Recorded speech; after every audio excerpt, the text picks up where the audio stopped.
Welcome back to Ford Friday. We're going to continue working on our 1965 Mustang rebuild project. And I would say the link's up there if you forgot that I had it and need to get caught up. But given all the comments that I've had about where's the Mustang, it's clear you haven't forgotten about it. And it's been a while. If only there was some kind of warning that I wasn't going to work on it all the time. I'm going to do this build in my free time around my other builds. So you're going to see it sporadically. Now would be a good time to subscribe and turn notifications on so you don't miss anything on the Mustang. If a notification pops up and it's not the Mustang, don't watch. I know my boring builds aren't for everyone. Anyway, I assume you want me to get back to it because you like me making fun of Fords. And truth be told, I make fun of everything. Because as a mechanic, it's the only way to stay sane doing this job after trying to figure out what the engineers were thinking. For some reason, only the Ford fans are offended by it, and I used to think it was because, well, the truth hurts. But now I realize that y'all are just babies. I mean, come on. You're complaining about free content? Yeah. Anyway, now that that's over, hopefully you've watched long enough to get this far and realize that I'm going to do whatever I want. And my opinion shouldn't matter to you, just like your opinion doesn't matter to me. So, back to our Mustang. Previously on the Money Pit Mustang, we dropped our 1965 body down onto our 2015 frame. And we had cut the frame rails out of the side because we needed to narrow the 2015 to get our 65 to fit. Now we need to put our strength back in there. And I was going to do it with a tube chassis, but after having a little time to think about it, I came up with a better way. Now if you want to keep seeing these videos and keep me working on the Mustang, I'm going to leave it in your hands. In the next video, I'll tell you how. So after that, it's up to you how often you see this car. So the original plan was to narrow the car a little bit and slide these down in there, weld our 15 to this. Well, as you can see, there's not a whole lot of room in here if I do that. It'd be hard to adjust our seat. And there's going to be no room to run our wiring down next to our seat. So instead of that, I'm going to build my own frame rails from scratch. I'm actually not going to narrow the body at all. I'm not going to narrow the 15. I'm just going to make up this little space that I have in here, and that's going to be the width of my frame rail. It'll take a little bit longer. It's going to be a little harder, but in the long run, doing things the hard way, actually going to make my life easier. Because when I'm making my own frame rails, I can also make mounts for the seat belts.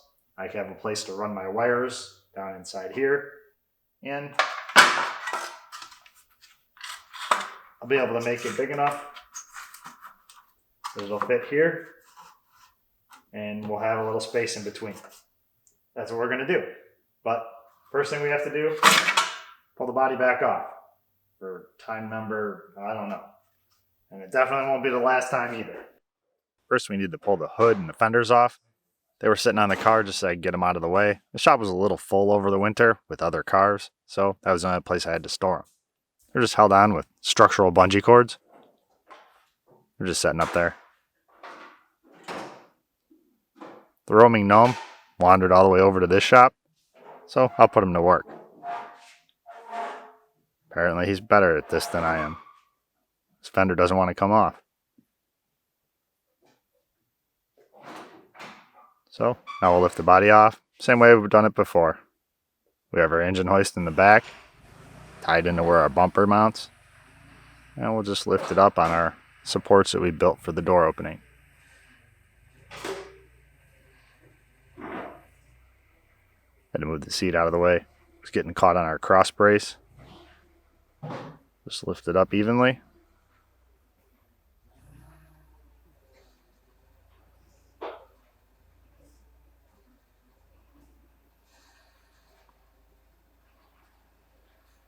And then we can roll our chassis out from underneath it.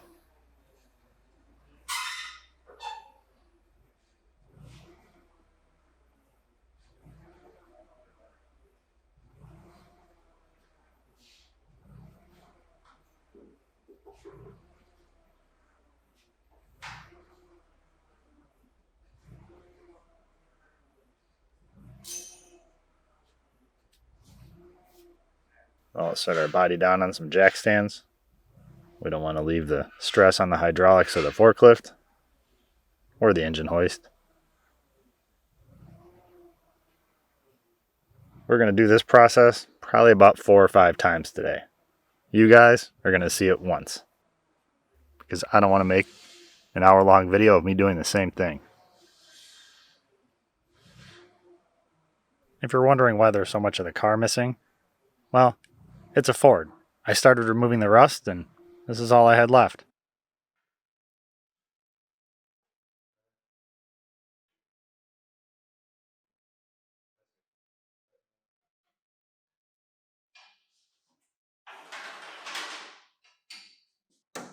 Originally, I was going to narrow this section of the body, and I did drill it off just to leave my options open.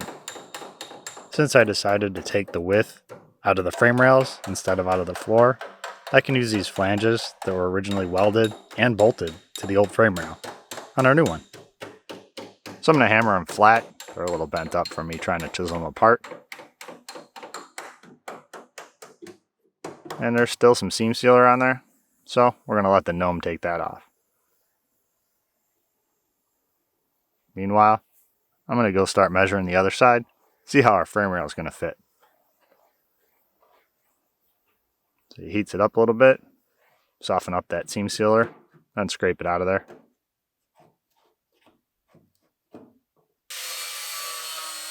The seat bracket goes up over the frame rail. It's a little too wide for what we need it for, so I'm just going to trim it off. The other side, we had taken that piece out of there, so we'll just trim the new one before we put it in there.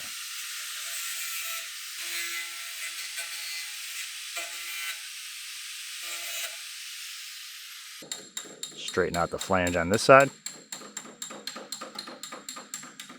And then bring a dolly with me, so the other hammer became the dolly.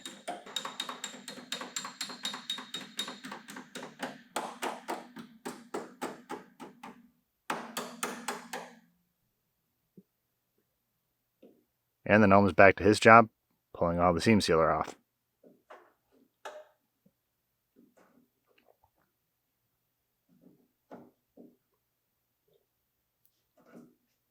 And I'm on the other side, still trying to figure out how I want to make this frame rail.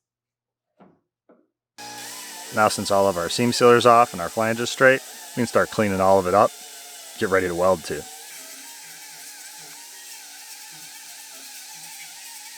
Grind all the welds smooth, take out any seam sealer or glue that's in there. Just get all the contaminants out of the way, get a nice solid weld.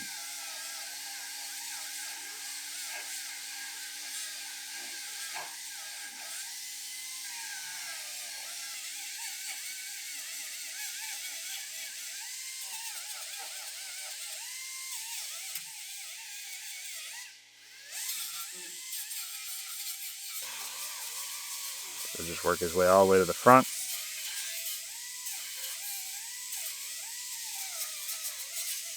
And I'm still trying to come up with the best way to start making this frame rail.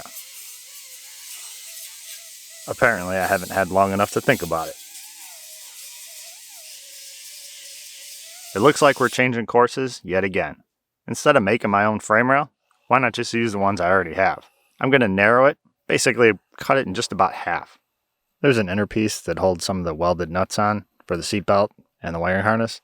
It also stiffens up that rail a bit. We're just going to remove it. Since our rail is going to be half as thick and have an extra panel, I don't think we're going to need it. Besides, it's only a Mustang. Now the rail itself is high-strength steel. The inside piece and the piece on the back are not. So we're going to try not to drill through the high-strength steel. We will drill 1/8-inch holes all the way through, just because it's easier. The 1/8-inch drill bit goes right through. Then we'll use our 5/16 to drill out the rest of the spot weld.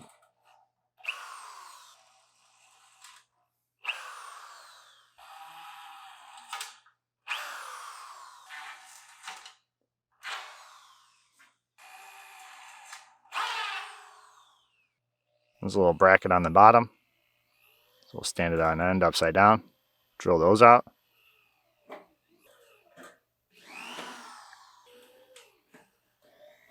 And work our way across that other bracket inside.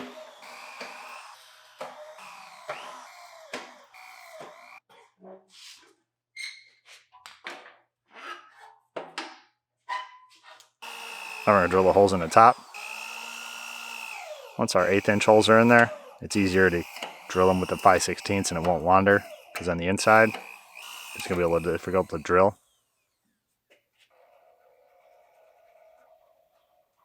So, we're letting the gnome try drilling. He's drilled a few before. First time I've given him any high strength steel. He doesn't like it either. So now we got all our spot welds drilled out.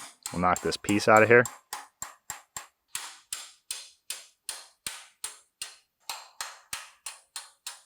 There's a reason that I never threw anything away that went in the pile, because these frame rails were sitting in the pile. I never thought I was going to use them again. That's why we don't get rid of stuff until the job is completely finished. Had I thrown these out, I had to buy new ones. So now we pop that inside piece out of there. Our frame rail's open.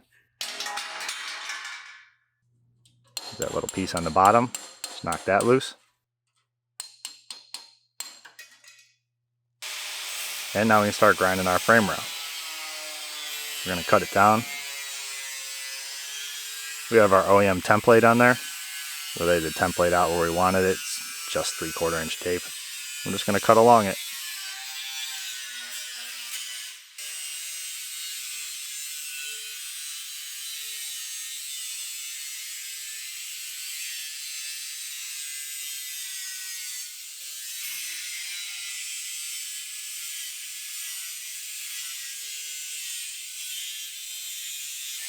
Because this is high strength steel, it eats right through the disc. Sawzall blades don't last very long on it either.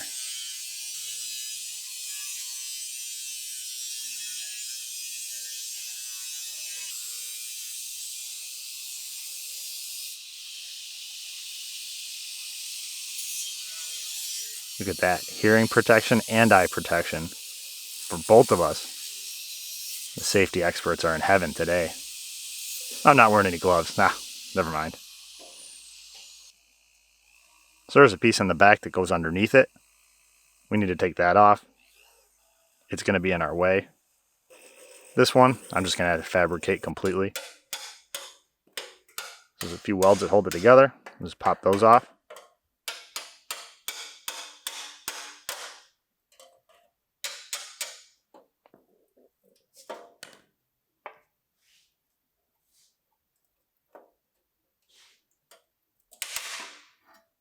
In the pile. And now we can cut the other side. Looks like someone's skin is not impervious to sparks. He had to go get gloves. We'll cut the rest of our little piece off there. Our frame rail is now narrowed. Now we're just going to clean it all up. And clean up all of our spot welds, get rid of all of our glue. Had I decided I was going to do it this way, I thought about it. It might have been easier to leave this rail in there, but cutting this would have been a lot harder. Plus that piece in the back actually goes underneath this. So to get that out of there with this still attached kind of would have been a pain. So taking it out really was not unnecessary. Probably would have been about the same amount of times if I'd left it in there and struggled around it. Plus, with it out, it's easier to measure. I just have a few more welds to weld back up and a little more seam sealer to put back in. And since I won't use as much seam sealer as Ford did, I will actually lighten this car by adding metal to it and taking out seam sealer.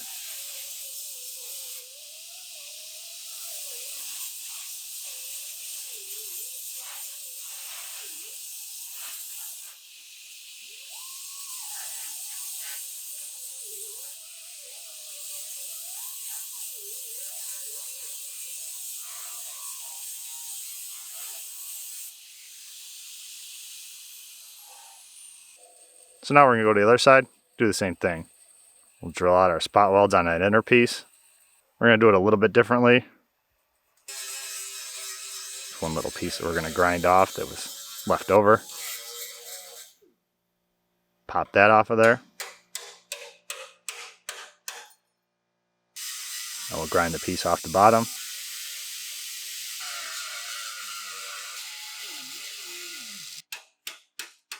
Pop that off of there.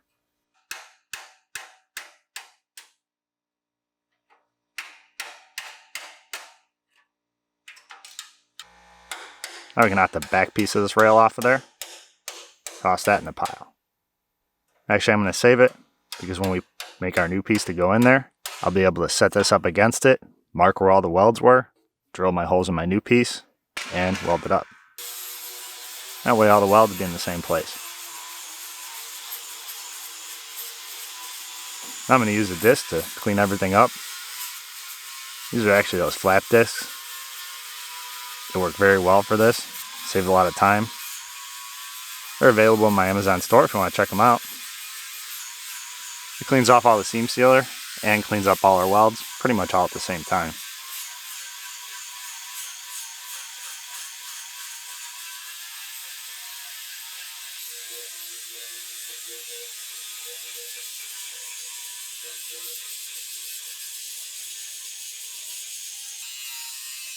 Now we're ready to start narrowing our rail.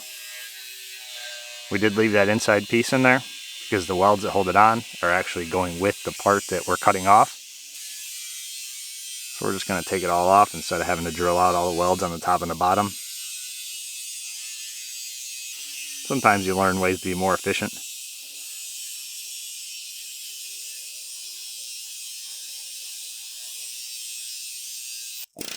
So we made our cuts.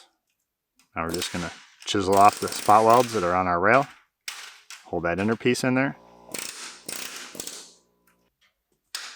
There's always one hanging on. In the pile. We're going to save those inner supports as well. They have the welded on nuts for the seat belts and the harness bolts. And they'll make a great template so we get them back in the right spot. We just got a delivery. Let's go unload it. What's in the box?